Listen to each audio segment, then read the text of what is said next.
Guys, good morning. Happy Sunday. It's Daryl here. It's 10 a.m. here in Connecticut on the East Coast. Okay, I just went for a long hour and a half walk, and I did a lot of thinking about that video I just made about Mike Lindell and addiction, how he makes crack addicts look bad. And let me talk a little bit more about that. Okay, as I walked, I worried a little bit because one thing about people, when you're in recovery, one of the most important things to not do, is to ever glorify, to ever tell stories, and as I thought about the video I made, I wanted to make sure I was understood on what I was trying to say. That I wasn't just trying to say, oh, look at me, I was a better addict than you were, or I was a worse addict, because that is not cool. Let me just get right to the gist of it. I think Mike Lindell is a phony.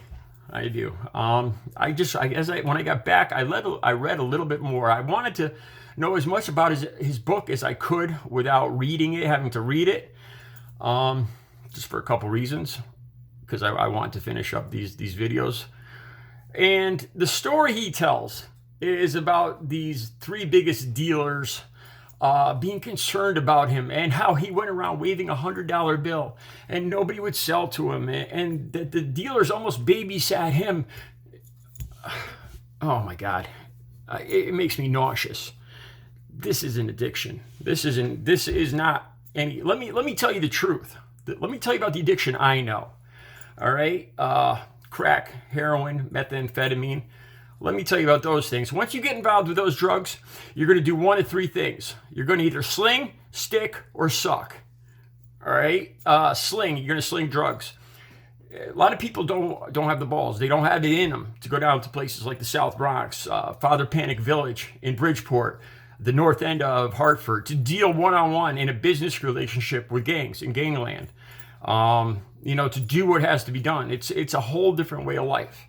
A lot of people would rather just pay a little extra money and have somebody else go down, do the dirty, and come back and buy it and just pay an extra 50, 100, whatever, and just stay safe at their house. They'd much rather do that. So that's where people like me came in. Here's the thing. Did you ever hear the motto, you never use your own product? Believe me, it's the truth. Soon enough, using my own product brings you to the other two. Sticking up people or sucking off people. I don't know how else to put it any more plainer than that. There's variations of this. You have your liars, embezzlers, cheaters, people with petty theft, stealing pocketbooks, and then you have people that sell themselves or their girlfriends or whatever. They use their bodies to make money. This is what it comes down to. That's addiction.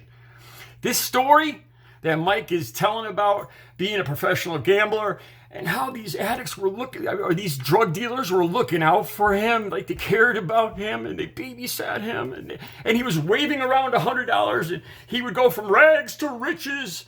What a load of crap, man. Until you've been on your knees in a men's bathroom servicing strange men for spare change, you ain't been a crack addict. Waving around $100 bill, and the dealers wouldn't sell to him. What a load of crap. Let me tell you about the dealers I know, all right? There was this little guy. He was small. He was young. He was probably not even 17, 18. He had a 44 Magnum laying in his lap as I was dealing with him one day. And I was like, wow, nice gun. I was a little nervous. And I joked around. I said something about you making me a little. I said he was making me nervous, and he looked me in the eye and he said, "Hey, Daryl, if I wanted your money, I'd take it from you," something like that. All right. How about this other time? This other dealer I knew. I dealt with this guy one-on-one. The Spanish people, they'd call me. In Spanish. I forgot what it was called. Superman. They called me Superman because I was 6'4", about 260 pounds, all broken teeth. And a messed up disposition. I used to laugh when I would get in altercations. And I'm not bragging about this. I had mental issues. I did. I was suicidal.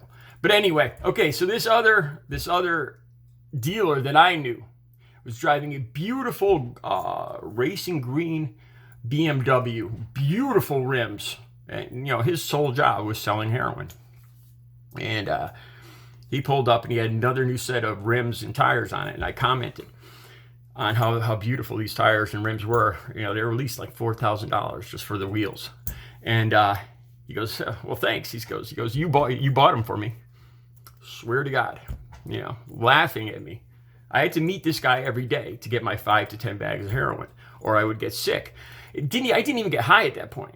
This was just so I could function, just so I could take a shower, clean my house, maybe do a little shopping, maybe wash my car. That's it. I needed at least 5 to 10 bags of heroin every day just to do that, just to function. This what Mike Lindell talks about in his book, and I have not read his book. All right, so maybe I'm talking out my ass, but the addiction I know, and I've been in and out of rehabs and detoxes over 14 times. And all the people I know, what they talked about, being shot, stabbed, selling their girlfriend, pimping their girlfriends out, pimping themselves out, and worse. This little story Mike has about the dealers, his dealers babysitting him because they cared about him. They took a picture of him and they put it out on the street. Don't sell to this guy. Oh, dear Lord, what a load of crap. Unless the dealers in Minnesota are from a whole nother planet, that is not the addiction or the drugs or anything that I know. All right, so I just wanted to clear that up for you guys, make it a little clearer.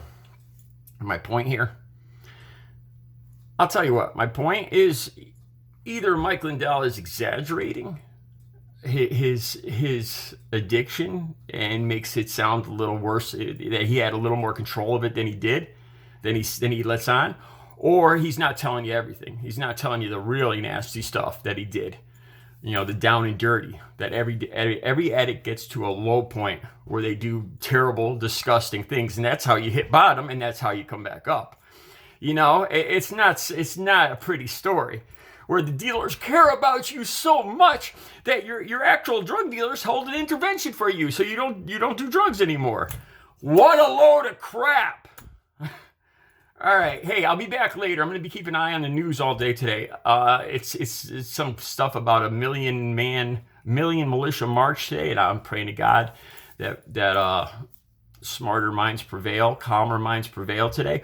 If anything pops up, I'll be watching the news all day, and I'll be back on here with a video ASAP to talk with you guys about it. And that stands true for the next three days or so. I hope it's not eventful. I hope the inauguration goes through nice and peacefully, and we can get on our way with a new president. All right, you guys have a good Sunday.